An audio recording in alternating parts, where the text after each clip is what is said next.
Hey everybody, welcome back to Crazy Money. I am your host, Paul Ollinger, and this is episode number 1 of year 5 of Crazy Money. That's right. We started this journey back in January of 2019.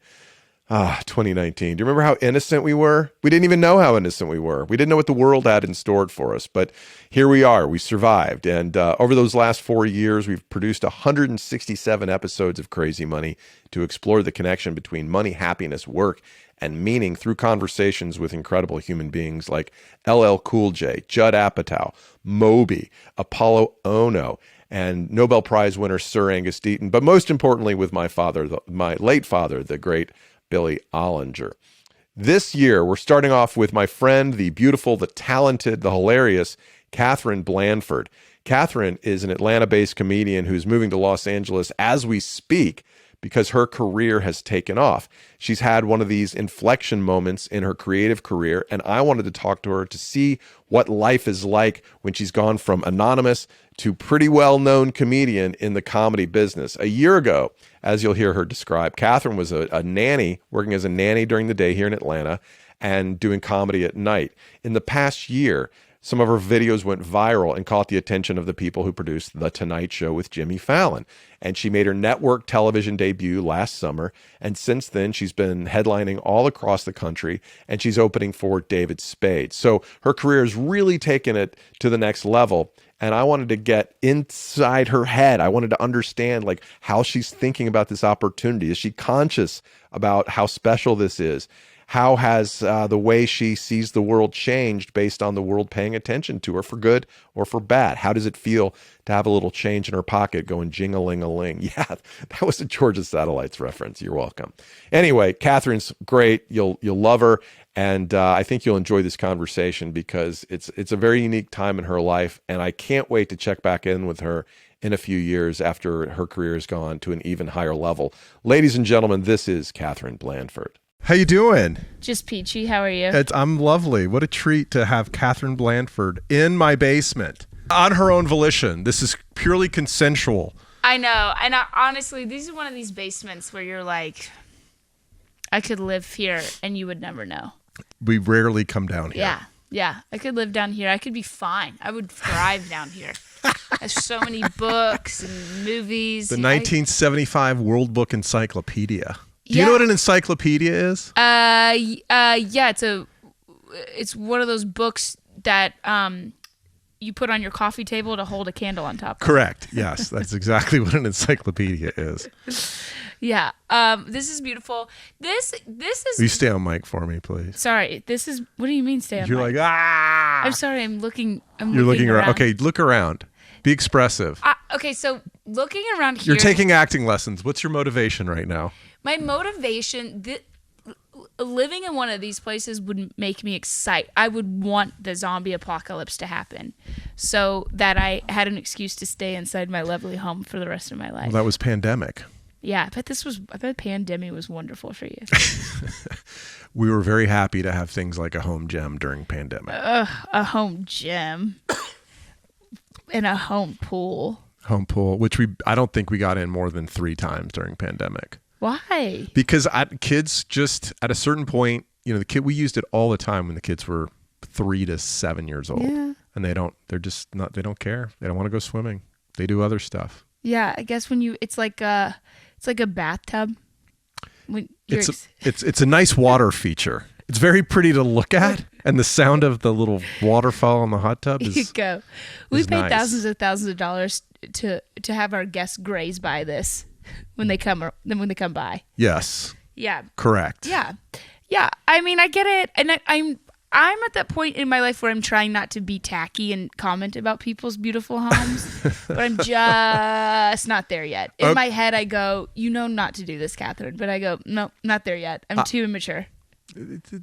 Nobody, when someone says something nice about your nice home, nobody, as long as it's said sincerely, nobody's going to be like, oh, what a bitch. I know, but it's really tacky to be like, dude, this place is huge. No, I don't think, if you just go, wow, this is really nice. Right. I like your taste. Right. It's like if this were some cheesy, like, futuristic, gnarly, modern house, you're like, huh. Yeah. Because a house can be big and not to your liking. It could be scary and weird, right? The hedges are shaped like giraffes. Right. What is that called? Topiary. I don't know. They have it at Walt Disney World. Yeah, stuff like that. But yours is beautiful. This is very fun. This is you live a life unlike any other comedian. Like any other local comedian nobody's ever heard of. Yeah. Of all the exactly. people doing the occasional open mic at a brewery in Atlanta, I have the nicest house. I'm gonna say I'm in the top 2 or 3 houses among the completely unfamous $50 a set comics in Atlanta. Yeah, this is when you go. You want to? Yeah, when I see you at an open mic next time, I'm gonna look at you and be like, "You're not going to open mics anymore." Amy Brown has a pretty nice house. She does. Guessing. Both of you do too. Both of y'all do. And you go, sad, well-off people who still need comedy. What's wrong with both of us? You go. Everybody else needs comedy because they need to be validated, and you and Amy Brown are just greedy, bored. We have everything. We have wonderful, beautiful spouses and children and lovely homes, and yet it's not quite enough. I've already hired someone to get the leaves out of my pool and to mow my lawn. I don't have anything to. I guess I'll go to an open mic. Okay, but here's the thing, and this is what I'm so excited to talk to you about today because, you know, you're at an inflection point in your life, right? Right. Okay. Very fun. A year ago, you were working as a nanny. Yes. 6 months ago. Yeah, 6 months. Maybe not even. Yeah, 6 months. All right. Well, let's talk about the last year of your life. Okay. Because here's the thing. I think that as much of this niceness, these nice homes, nice cars, all the affluent stuff, all the luxuries, I see that in your future. That would be nice. I don't really give a hoot. Well, I'm not. No, not saying. I mean, I'm looking. This is amazing, but I enjoy. What I have found in the past year is that I. Sorry, I'm just going to keep doing this. Sorry. No, you're good. I just hope for my future. All I hope to do is be able to have the, I guess, financial freedom to keep creating things that are fun for me. And I get to, like, you know, I don't have to have a job that I hate to support myself. Yeah. Hopefully I have enough financial freedom to keep doing these things that light me on fire. 100%. And I think that, you know, when people ask me, what do you want to do? I just want to do cool. I want to create cool things. Yes. I want to do comedy. I want to do this podcast because I think it should be made. I think these conversations matter. And I don't want Tom Cruise kind of fame. I mean, I guess if it came, I wouldn't argue. But I just want to be able to do what I want to do. And I don't say that I think that you will have affluence in your future because I think that's your goal. I just think what's interesting is a lot of young comedians are like, it's not possible. But you've just gotten to the point where the trajectory of your career has changed. So let's talk about the last year of your life. Yes. Where were you a year ago? What was happening? Dude, this past year, literally from this point on is wild. Okay, so started stand up. When I even started, I wasn't sure I was going to keep doing. I was just like, you know, it's very much what I've done my whole life is I just go, I enjoy that. I'm just going to keep doing it. I don't have it mapped out. Right. I'm just going to keep doing what I like doing. And took a nanny job as an in-between job while trying to figure out how I was going to get into medical sales. One of your jokes. One of my jokes. This is a good joke. It's a really good joke. I would argue pharmaceutical. Well, let's set the job. It was pharmaceutical You've sales. mentioned it. You've mentioned it. So tell the joke. I go. The reason why I do it now is I'm setting up a joke where I tell this really messed up thing my dad said. And I go, when my dad said, this is about to be messed up. I go, you're about to find out why I'm an artist. Because I'm very cute. I should be selling medical equipment. Right. But I am broken. But you started with pharmaceutical sales. as the punchline. Was it pharmaceutical sales? I think that's probably what I was doing first. Yeah. But that's good. It's a good punchline because that industry hires a lot of very attractive young women. And young men. I'm too old for it now. You probably are. You've missed the window. 24. You've missed the window on medical. They're like the Marines. They get you out of high school. That's right. All right. So. So you're not selling. A year ago, you're not selling medical equipment. Not selling medical equipment. I find myself a year ago still nannying. 8 years. 8 years of nannying. And why do you nanny? Because you have a passion for what? Rich people's food. That's a good joke too. I should talk more about eating their food. What I was hoping you do is this is just like the couch on the Tonight Show where I just feed you lines and you do your jokes. Yeah. Okay. I should pay more attention to this. No. Okay. A year ago. What's going on? Nannying is your nannying career is drawing to a close, sadly. Yeah. What's so funny now? I'm working on a scripted show about bad nannies. I will say, excellent. Is Fran Drescher going to play your?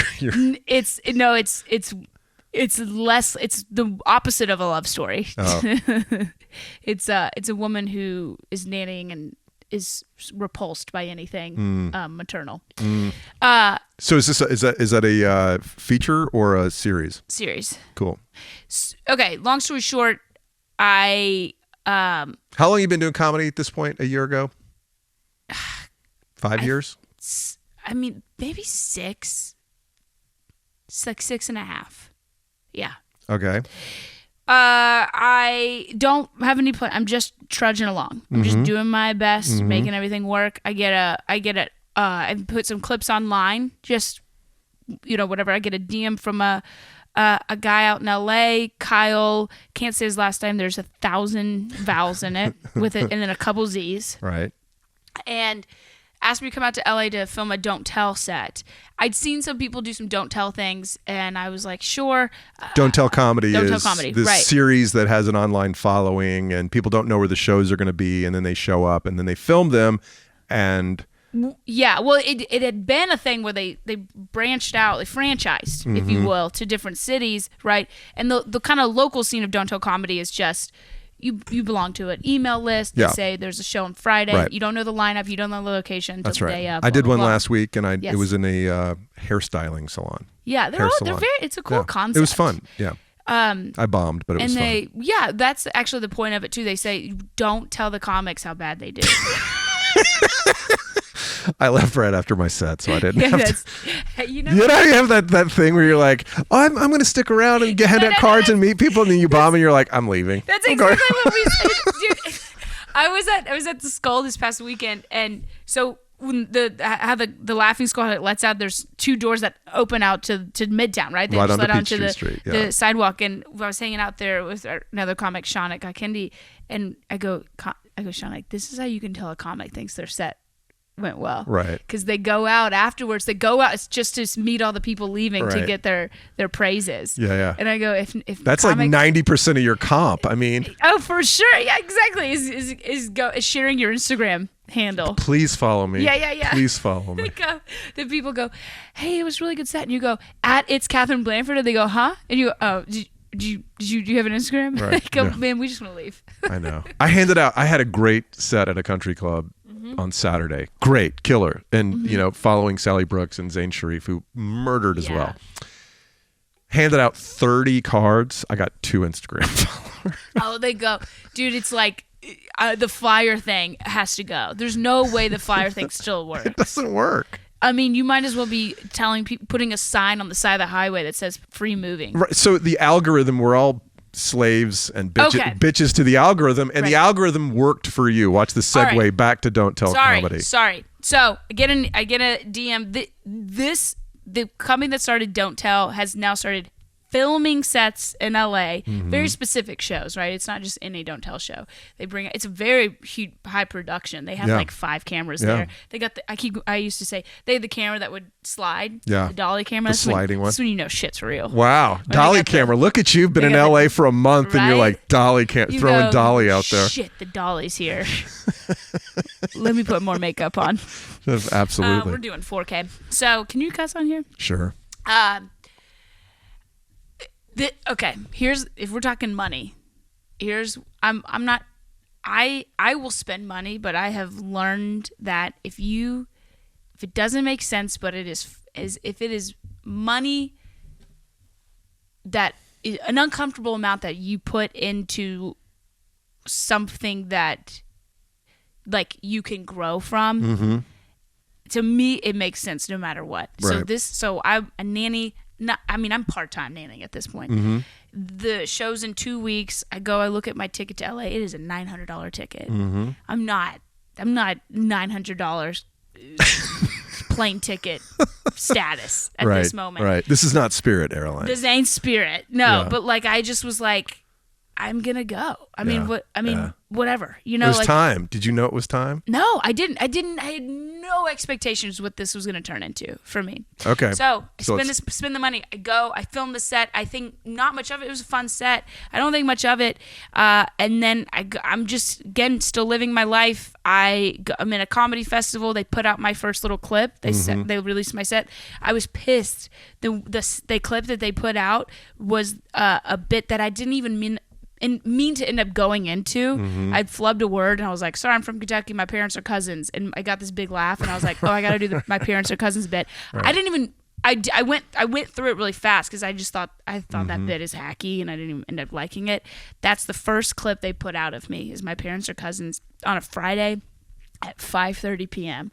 I'm embarrassed. I'm like, oh, everyone's gonna see this, they're gonna think I'm a hack. It's not gonna do well. This is gonna be embarrassing.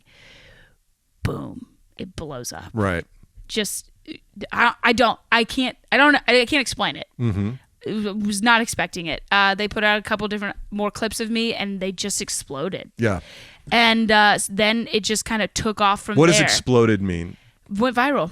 Like how many millions. views? Millions. I of views. mean, during the time when it kind of a lot of things fell into line. When those clips started blowing up, I had put out this one specific clip, this DNF bit, that exploded too at the same time. And then I recorded a half-hour album that was coming out at the same time, so I had to put clips out to promote that. Mm-hmm. So all these things kind of aligned where my presence online, just every clip I was putting out was going viral.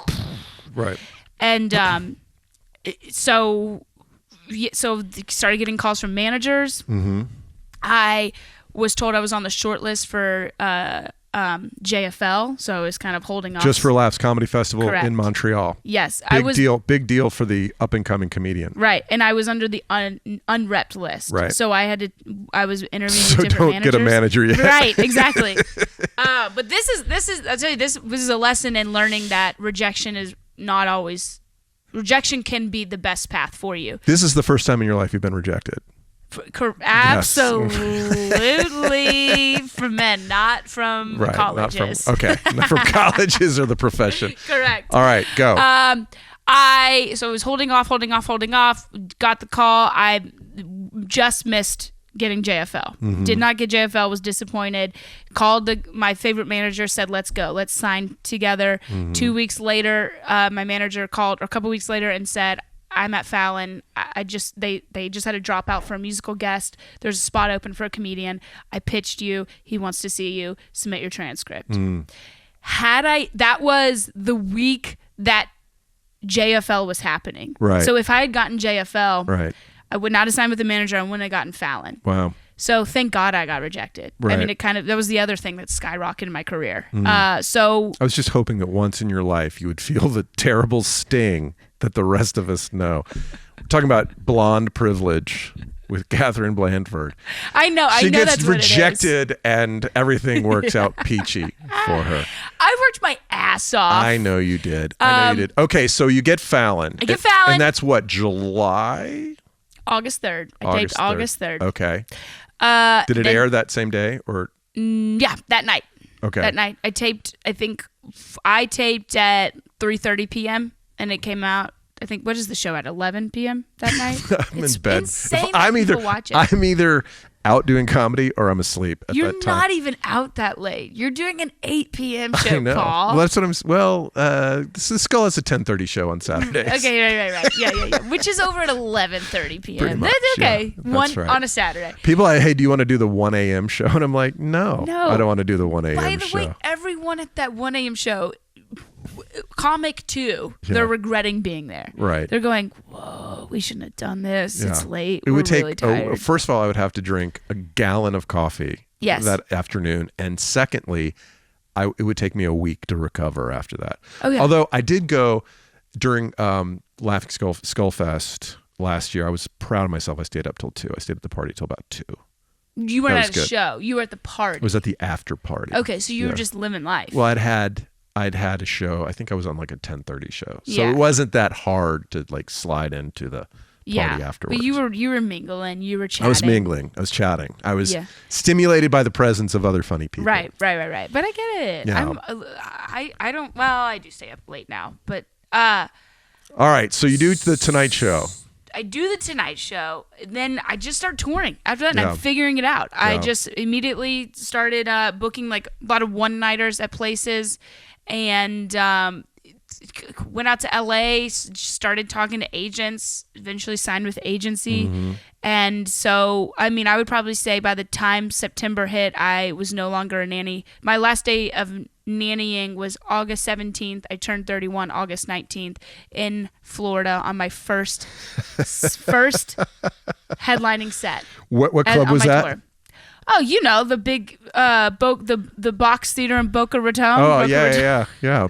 Boca Raton. Yeah, You're yeah. big with the older Jewish crowd there. Right. I said, okay, Yeah. I'm done booking theaters through. I wanna do that. I'm done booking gigs through Facebook Messenger now. Right. That's great. Okay, so and then you started opening for David Spade. Right. Yeah. That was our friend Andrew Stanley, comic in Atlanta, was opening for him. They were out to dinner. I was doing a gig here that was supposed to go to Andrew Stanley, but Right. he couldn't take it because he was opening for Spade. And it was the dream gig for any comedian. It was a high school graduation party where the parents thought it would be fun for the kids to see a comedian. Right. So That's they're a at their good- is a party, good idea. right? No. Have you ever done a college show? No. Have It's I the done a college worst. show? I don't think I have. I just did a college show. No. They're not. I'm 50. I'll be 54 No, don't next do month. it. I'm 31, and I'm like, Right. I'm too. Yeah. I don't connect with you. Yeah. They're not adults yet, and I'm not knocking them. I'm just saying they're still sitting in class getting Yeah. lectures. You might as well be giving them a lecture. I did a show in Hanover, New Hampshire. I went to business school Yeah, at Dartmouth and Hanover, and I was back for my 25th reunion back in the fall. And there's a little restaurant, Sawtooth Bar and Grill, I think is the name of it. They've got a cool little room in the back. Yeah. And so I called the guy I called up the Dartmouth Comedy Network that's run by 19-year-olds. And I'm like, I'm going to be in town. I want to do a show. And so there were 3 undergrads that opened for me, or 3 or 4 that opened for me.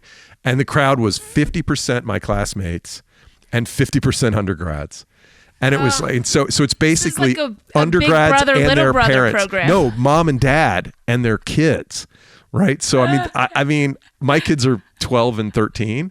These kids are all like, they're looking at me like I'm their dad. Absolutely. And so there were very distinct moments where like my friends would laugh and the undergrads didn't laugh. There was no point where the undergrads laughed and my friends didn't laugh. Yeah. But there were lots of points where they didn't laugh. Well, I think to them, they're still sitting in classes, they're still getting lectured. Yeah. And what you look like to them is somebody that tells them to stop making noises. I'm an authority figure. Stop making noises, Right. respect me. Yeah.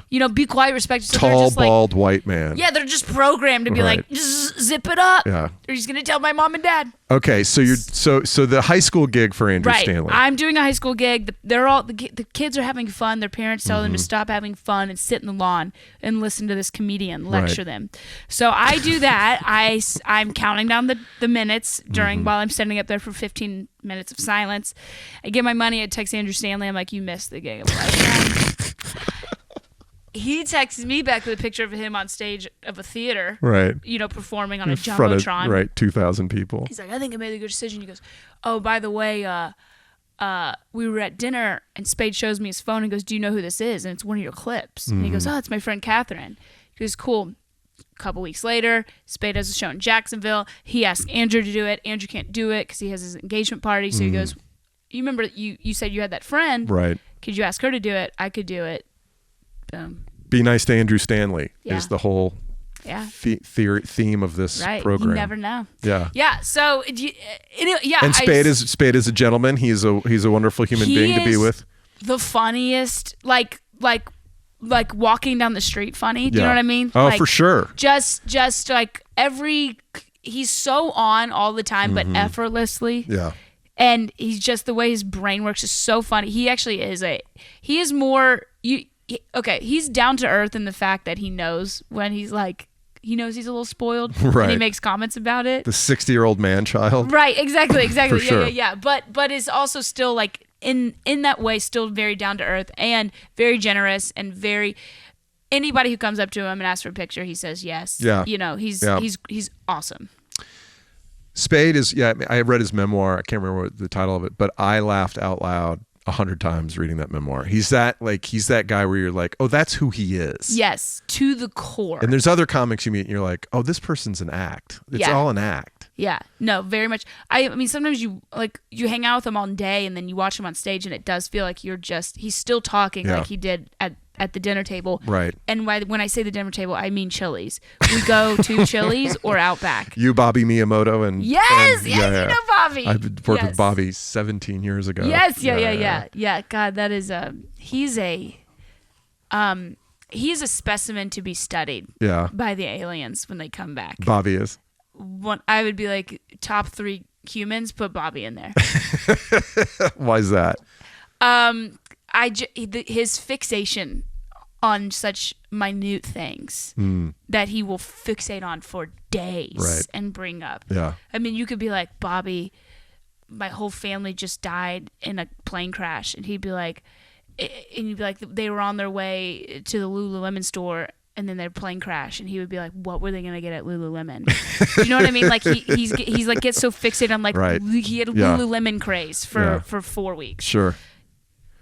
Okay, so now you've gone from being a nanny and comedy being a very poorly paying hobby. Do you feel as if at this point you control your own destiny?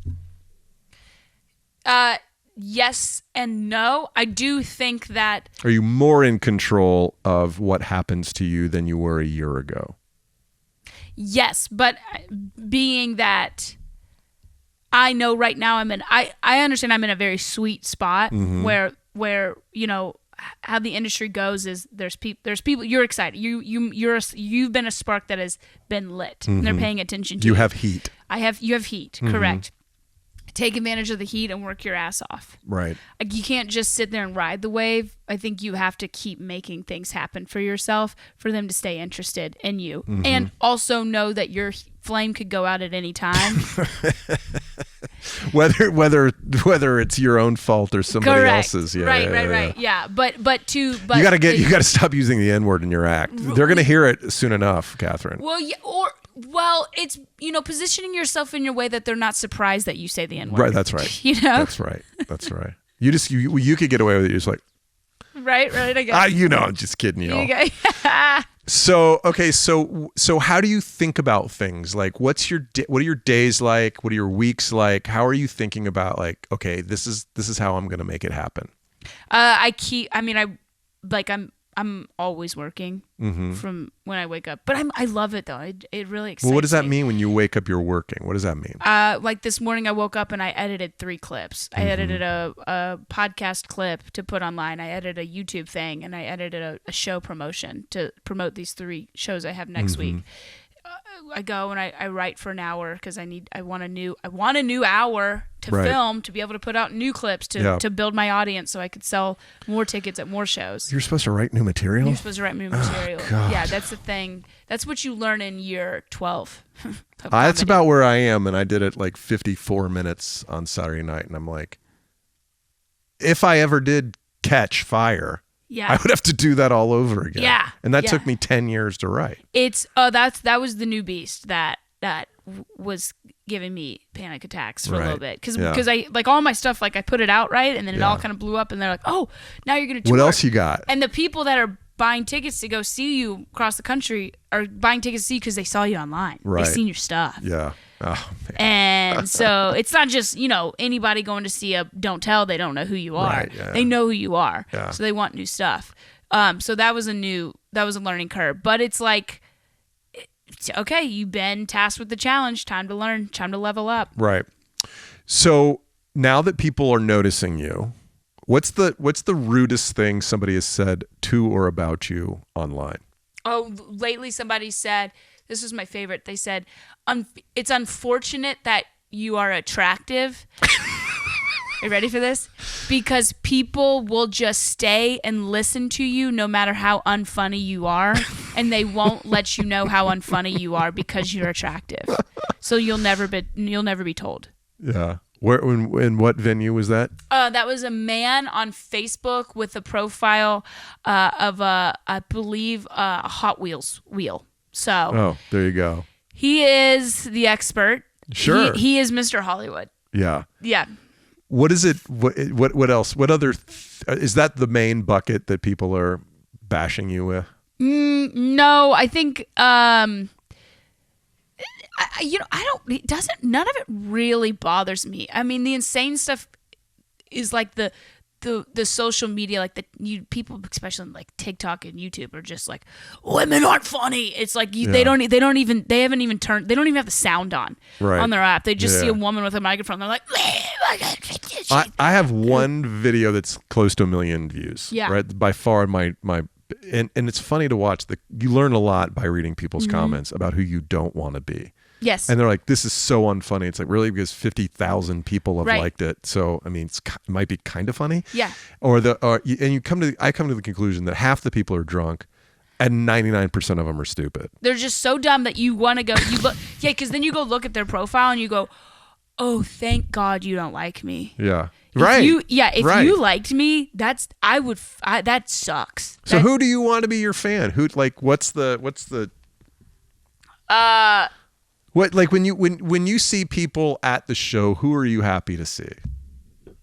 I do. I mean, it is fun to, I'll just be honest, like to see women that are like kind of in my demographic, because it's just fun for people to come up and be like, oh, I like little bits of even like a throwaway comment where like, I'm like, we take pictures and now I'm at the point where we're going waist up. Right. I had this whole bit about like, you could tell they were young because they were in their bikinis and they were taking selfies and their whole body was in it. Right. Yeah. And people will come up to me afterwards and be like, can I get a picture? I'll be like, waist up, or they have a joke about their mom doing this. And it's just like, it's fun to have people connect with, because I'm talking from my own life experience, and it's fun to have people come up and be like, I get you, I relate to that.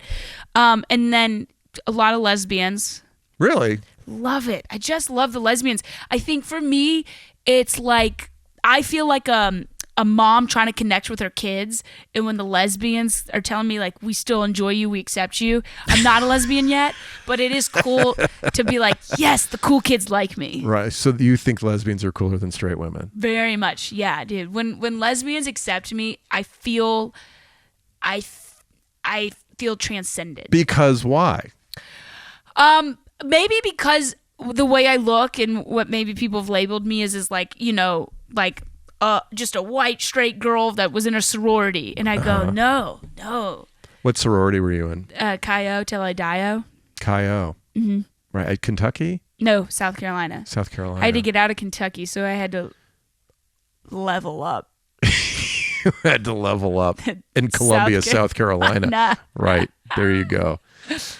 So what do you hope happens? Like, where do you go from, like, what do the next few years of your career look like? I want to just keep being challenged and I just want to say, I want to have the ability to, again, like I said, like, okay, people are buying tickets. They want to see you on a tour now. Now I'm being challenged to write a new hour, learn how to write an hour on the road. Now I want to have shows. I want, whether it's hosting Unscripted. I want the challenge of writing a scripted show, trying to pitch that. I want the challenge of learning how to act on camera, especially not just for like somebody else's show, but learning to act and develop my own show. Right.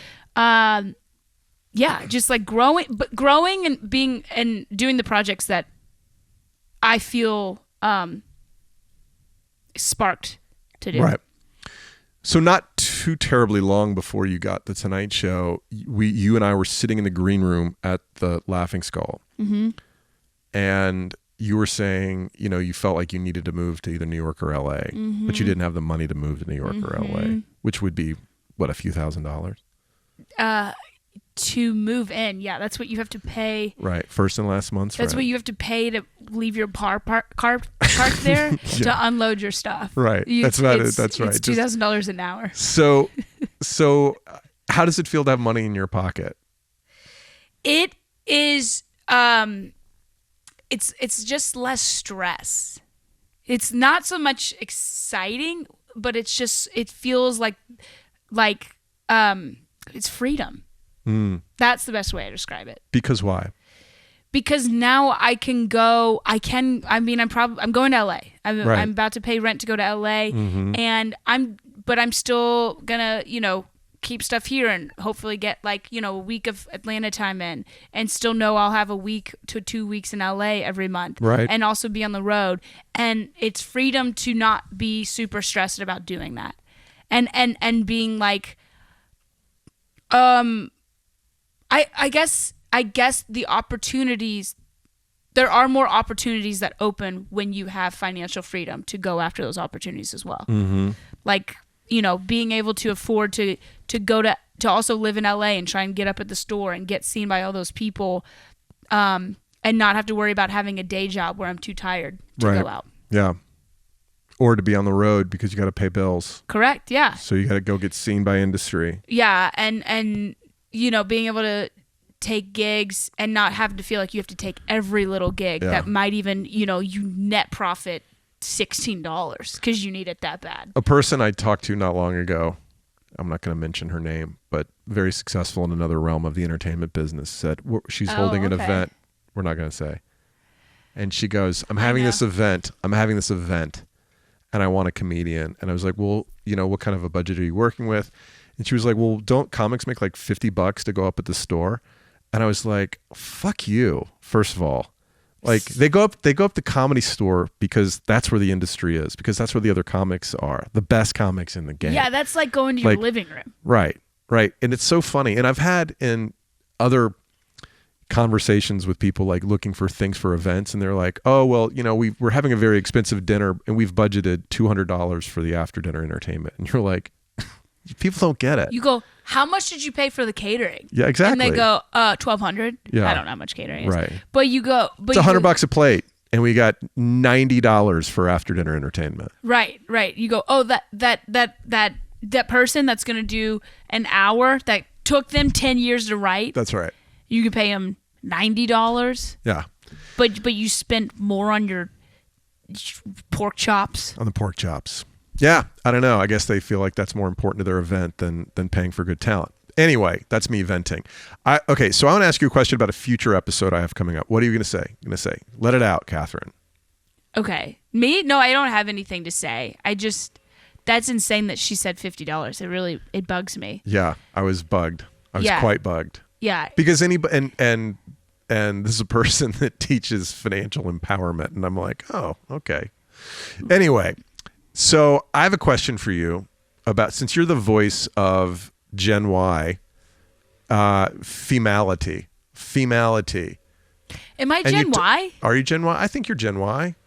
I'll take it. You're very young millennial if you're a millennial. Yeah. Why are there leaf blowers here today? They're not supposed to be here today. And that's what I want to have the freedom to say one day. Out loud. I would love to dictate the schedule of the leaf blowers. The leaf blower guys. I've been at the mercy of their schedule my whole life. Well, you at least know when they're coming. All right, we're going to keep going. In an upcoming episode, I'm going to interview a researcher, and this guy and his researching partner did a study a few years back, and they examined the role of the kind of car a guy was in and how women would rate his attractiveness based on the kind of car he was in. Uh-huh. And the research concluded that women definitely prefer a guy in a nice car than in a Ford Fiesta. Okay. They rated him as more attractive. Now, the opposite was true for men rating women in the cars. So the men evaluated the women purely on appearance, and the women evaluated men based on the quality of the car. What do you think that means? I get it. And What? no, I get it. That means I get it. No, I wanted to be like, I'm not like that. And then I go, yeah, I dated a guy in college because he drove a Range Rover. You did. That was top 3 things I brought up about him when somebody asked me. What were the other 2? I don't remember. I don't even know his middle name. Were you attracted to him? Yeah, I think so. But literally in the back of my head, I was like, but he has a Range Rover. Right. I want to fight that so much because I drive a brand new 2013 Hyundai. But like, I don't care about cars either. But here's what I think it is. I think it's because, and it is cars. I'm not a materialistic person, but I think it is something about a car with the guy. Here it is. I think we got to dumb it down to fundamentals. And it's still, no matter how much things are changing, you still kind of look at a guy and base his worth off of how he can provide. Right. No matter, maybe even though you can provide for yourself too, I think as a woman you still go, oh, I can provide for myself, it's fine. I still, if that guy's with me and can't provide, I'm looking at him like, well, are you lazy? Are you going to freeload off me? Right. Hold your own, right? So it's not like, I'm not going to freeload off them either, but it's attractiveness and a nice car, or just an attractive car, Tahoe, something that you want to put cement in because you're remodeling your home by yourself or something. I don't know. Just speaks to like a level of being able to provide versus women. I think maybe, I don't know if I'm being dinosaur-esque era with this, but maybe we've all kind of been brought up in a society where women aren't looked to as the primary providers. Right. So it's less about do you have the means of, like if you buy a nice car, you'll be able to be a good provider. Most people aren't looking at women. The female. Right. Well, the men certainly weren't looking. I mean, my conclusion here is that women seek security and safety, and men are pigs. That's the conclusion. That men are just purely interested in attractiveness and like, well, I'll take care of the car. I'll buy her a sweet ride. Well, yeah, I think that's what you see, like women with like beautiful women with ugly dudes. Right, because they have a lot of money. You see it in movies still. Sure. Because it's still like accepted that like the women will bypass that if they can provide in all the other areas. Okay, now you have a bit where you talk about having dated the bad boy, and then you started dating somebody who's more stable. Kevin from accounting. What's the not the personal details, but what do you think the emotional backbone is to that bit? No, why do people relate to that bit? I think it's a coming of age. It's a classic coming of age story. Oh my God, you're mature. Yeah, it's realizing that it's looking past the looks and the fun and who's fun at 1 p.m. on a Saturday because they're drunk and eating wings and the bar's having fun with them, because the rest of the hours it's absolute terror and nightmares. Because you're also going to be picking them up at that same bar at 2 a.m. and they're going to go, I can't close my bar tab. Will you come in here and put your card down? I'll pay you back sometime later. And they still don't. They still owe you $500.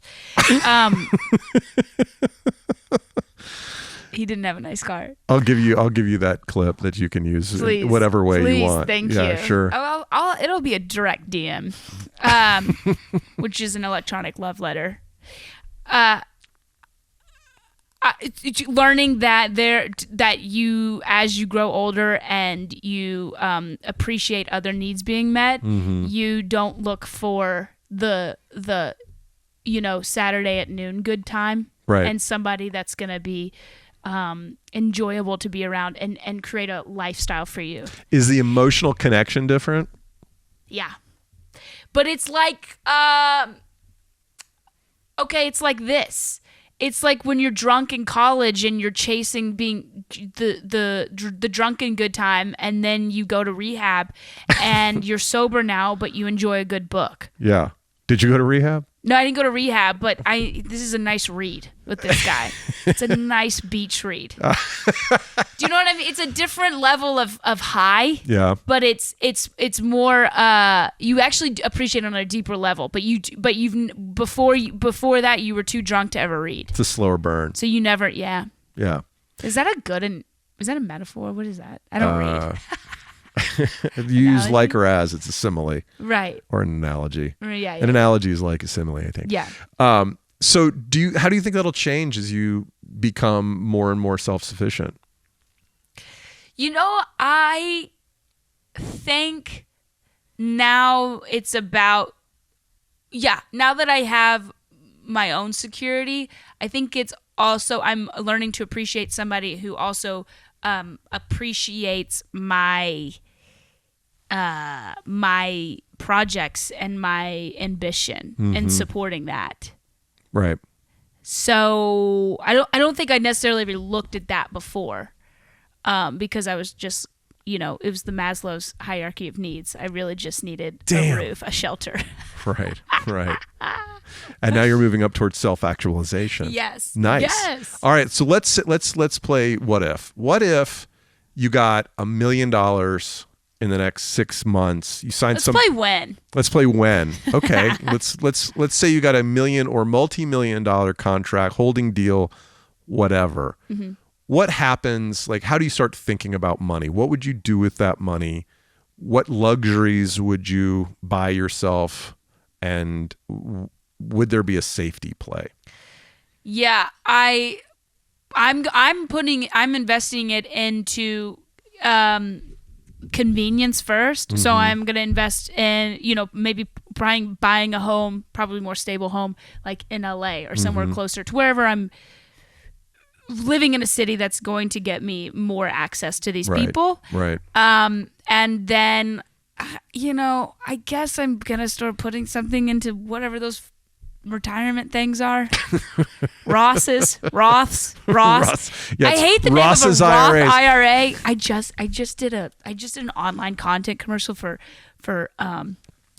TurboTax, and they would show you little clips of financial TikTok advice, and then I'd have to riff off of it. And cameras are on. They didn't want to show us before, and they'd show me one, and I had to riff on Roth IRAs, and I'd just be like, I don't know, Roth sounds like a bully in high school.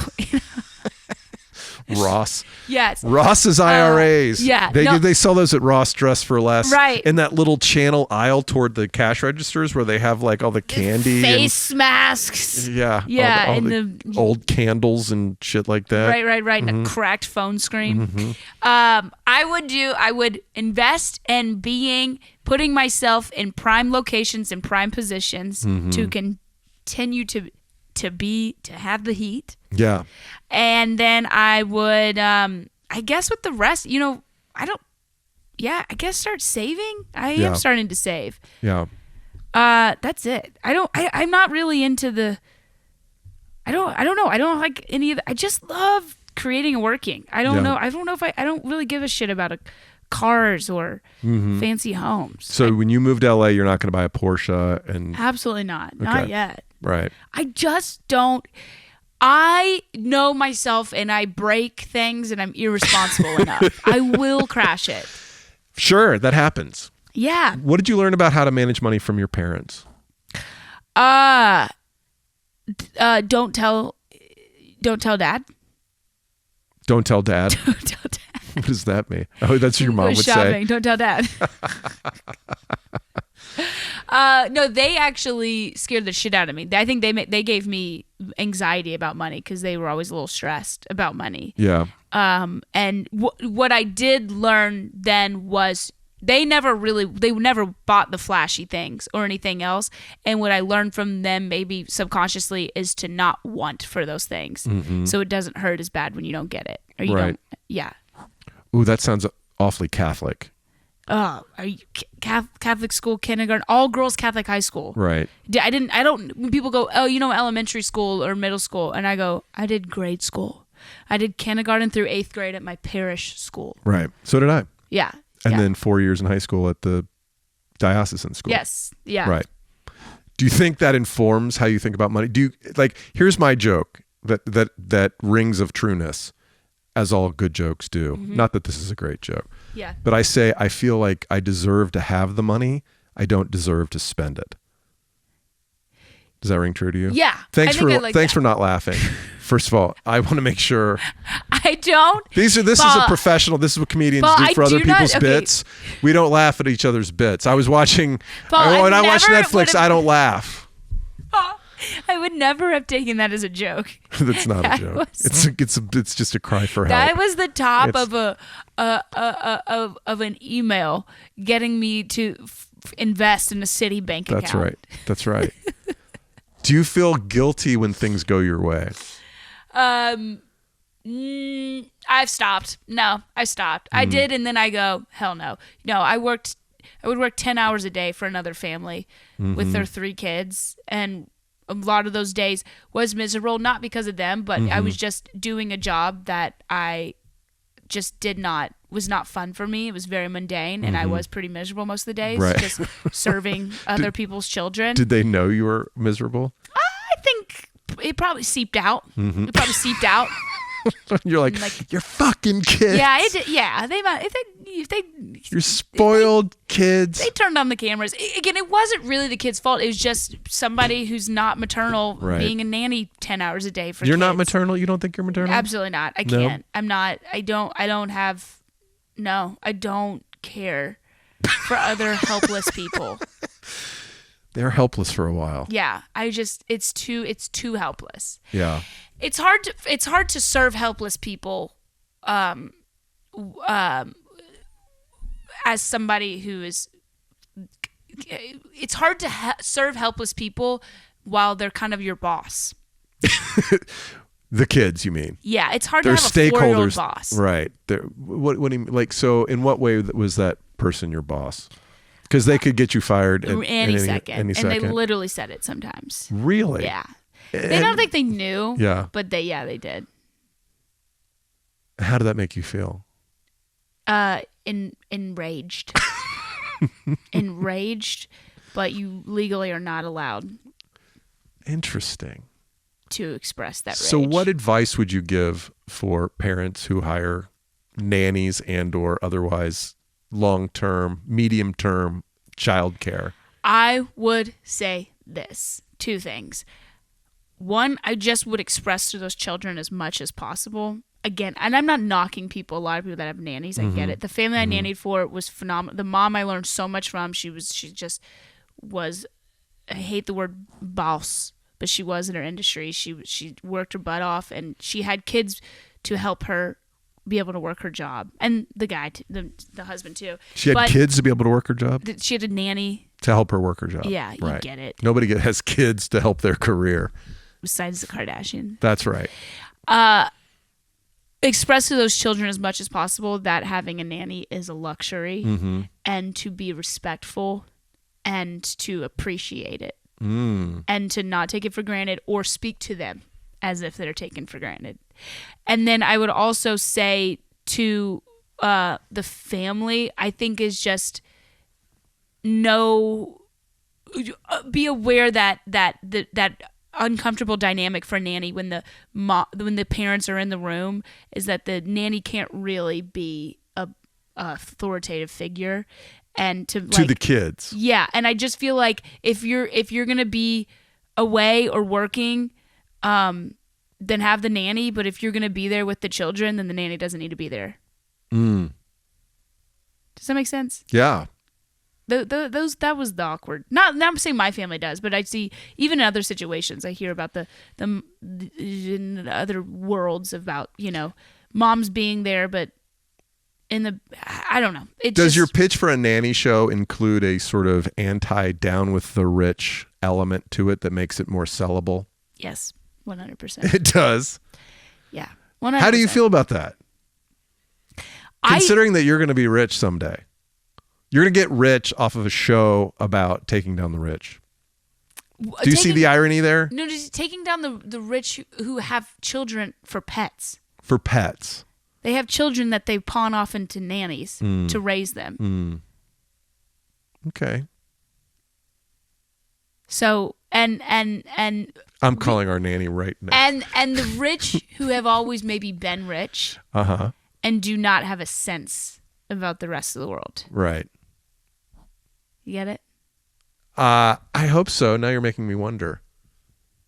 Was I good? Were we good to our nannies? I think we were good to our nannies. I have also come to terms with the fact that I probably am coming from a much more negative position because I just was a nanny. I was somebody who was a nanny who shouldn't have been a nanny. Right. Just being that it just wasn't in my nature. So what would you have done that you would have enjoyed more?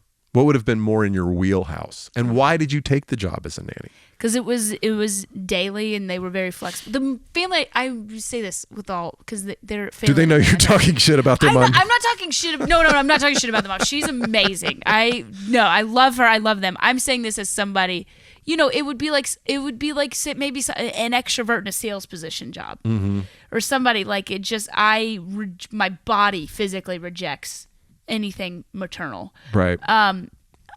Probably a sales job. So do you believe if you work hard that you'll be rewarded financially? No. You don't believe that? I think it's a possibility. I don't think it's always I mean, true. In general, if you were... one of the things... Okay, so one of the things that I find really eye-opening about hanging out with a lot of younger comedians, given that for the previous 15 years almost, I was working with people in the technology industry who were like, I'm in this industry because I'm going to kick ass, I'm going to make money, and be a part of something that's going to be big. Yeah. And then you go into comedy where people are like, the world's against me. There's no correlate. It doesn't matter what I do because I'm not going to succeed because that's just not how it works. I think a lot of comedians don't work that hard. I agree with you. I think they hang out and drink and and they think they're doing comedy, but that's just You're their social life. Yeah. I think I'm going to be honest. I think a lot of people, I think that they don't do a lot of behind the scenes work. Like what? Waking up, creating your online content, right. Putting effort into it, putting quality behind that, going and writing to develop yourself, not writing for an open mic, not writing for your friends, not writing for an 8-minute set on a showcase, writing for an hour show that weaves in and out and tells us, and there's a through line and a story, and writing for a specific audience if that's what you want, like being purposeful and putting in the work on all aspects. Right. And I think I think that's another thing about people getting into the arts is that there are some people that maybe just, not that it's a lazy profession, but it attracts people who just want to express themselves but not put in the work. Right. But because they expect the world to notice, to find them. Right.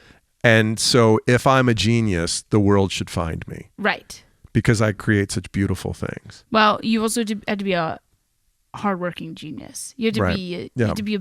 You put as much business as much as there are genius into it, equal parts. I resisted social media for ironically resisted social media. I don't know. I just couldn't. I looked at TikTok. I looked at Snapchat. I looked at Instagram, and I'm like, what can I do on these platforms that won't make me hate myself? Yeah. Right. And I've just started in the last 6 months really starting to put up clips and doing it more regularly. But, you're supposed to be putting them up like 4 or 5 times a week, right? Like a real cadence. And it's like, okay, besides stand-up clips, what am I going to put up? Like, how do you express how do you talk about that brand? And by the way, I think what you said is really important, that people should say, who do I want to be? How do I get there? What's my brand? How do I write toward that brand? And that's not an easy thing to figure out necessarily. No, I was saying it's like, go do it, right. But you do it to know it. Right. And I do it to know it. Do it to know it. That's a good phrase. That's t-shirt worthy. It's pillow. Put it on a pillow. Do it to know it. We need a needle point. Yeah. I think it's uncomfortable but it's the same thing to do it to know it, where you won't figure out what you like to put on social media or what works for you until you get uncomfortable and start putting stuff out there. Right. And also just watching other like content on there and being like, because there's so many different avenues you can go, and a million different avenues, and learning. Also when you put your stuff out there, you watch what catches. Right. You'll see what people like, and but also being easy on yourself and going, not everything is gonna go great. Just put it out. Just put it out there. Right. Sometimes it's just another Tuesday. Hello, I exist. Yeah, that's interesting. All right, Katherine Blanford, I'm so proud of you. That sounds patronizing, but it's true. Thank you. And I'm excited for you, and I'm cheering for you. Let's say this comes out mid-February. Where are you going to be back half of the month and in March? Boston. Nice. I'm so excited. At Laugh Boston? Yes. We have a lot of friends in Boston. Oh, please so come. spread the word. Yeah. I'm there Thursday through Saturday. All right. I don't know my show times. It's the 20s. It's the early 20s. Okay. The February. February. No, early 20s. Well, It's a flapper show, I tell you. Yeah. Where else are you besides Boston? Oh, I'm going to be in Detroit some weekend in the beginning of March. At Mark Ridley's? No. House of Comedy. Yeah. That's House a of Comedy? new club. Is it new? It's a year or two old, yeah. Okay, cool. Good to know. All right. I don't know. There's so many other ones I can't remember. And what are your social media handles that all of our listeners should follow? This was my biggest mistake. Katherine Blanford was taken. So my Instagram name is at It's Katherine Blanford. At It's Katherine Blanford. So when people go, what's your Instagram? You go, it's Katherine Blanford. And they go, huh? And so it's go, IT apostrophe S. There's no apostrophe. God. So You in other need words, to it's the spend more it's time- possessive. Yes, it's Katherine. And it's such a pain in the it's a pain in the ass. I know. And it's a pain in the ass know. to explain that. But it's Katherine Blanford on most things. Or Katherine Blanford. All right, we'll put links to that in the show notes. I've got 3 cameras. I'm not even sure which one really. Anyway, I know this one was here. yeah, that's my camera. That's your personal one. Hey, what's up? Yeah. I'm sure Mike You sick Carano, freak. our editor with 3 different formats, is going to be like, "What the hell are you doing?" This to me?" one's that one's on you. That's my phone. Okay. That's my camera. That's my other camera. They're totally different, and I'm sure they're different resolutions and all this kind of stuff. I feel like I'm back at my first day of nannying when they go, and there's a camera hidden there, and there's a camera hidden there. Right. And there's other ones we're not going to This tell is you the other about. nanny telling me the inside. That's good. That's An good. inside scoop. All right, KB. Great to see you. Thanks for Appreciate coming you. to the. God, that was the let's worst. try that again. All right. Boom. See y'all. God. Sorry, All right. that was very serious. What was? Which part? The whole thing, The end? all of it. Is it serious? But I do We're think. supposed to be getting to like the root of some shit. But I think that's been irking me lately. Is people come up to me and they'll go, "Oh, you got it, so I should get it too." I want to look at people and go, "I actually worked my fucking ass off. Right. I actually got it because I'm good, first of all, Oh, I should have asked you about jealousy. and I actually it's just like the entitlement sometimes. Not being like, give me my flowers, but the way people sometimes come up to me and talk to me, I'm like, no, it's not. You don't just get it because I got. Not saying no one else gets it, but they just write me off. Like you're nobody. I just write you off as being a silly, goofy girl on stage, and that's it. Right.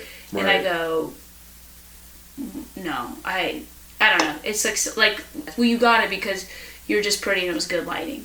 It was little shit like that a lot of times. Look, I was jealous of you. I should have said I'm not that. saying I was that. like when I saw it, when I was like, you're on the side show, I'm like, and that's why when I texted you, I just looked up because it was on our Facebook thread, and I was like, I'm as envious and critical as everybody. Yeah. You know, you should be proud of it because it's hard and you had a good set and fuck it, you're on your way. And people are going to hate on you because they're jealous. Well, that was fun. Thanks everybody for sticking around until the end. I knew you would enjoy getting to know Katherine a little bit. 3 things before I let you go. Number 1, be sure to check out the link to Katherine's album, Salt Daddy, in the show notes. Number 2, the takeaways, the lessons from this week's episode will be available, as I mentioned, on the Crazy Money Podcast Instagram page and in the Crazy Money Podcast listeners group on Facebook. Go there, join, and check it out and share all those with your pals. And number 3, don't forget, there's a link to my Substack in the show notes. Please check it out. Please subscribe, either be a free subscriber or a paid subscriber if you want to help subsidize the production and the values behind this here Crazy Money podcast. We're going to be back next week with legendary Hollywood talent manager Larry Thompson. He was born in Clarksdale, Mississippi, drove across country to make it in Hollywood. He's got a great story. He has worked with some of the greatest talent and this through the 70s, 80s, and 90s in Hollywood. I know you're going to enjoy his story. We'll see you right here back on Crazy Money next week.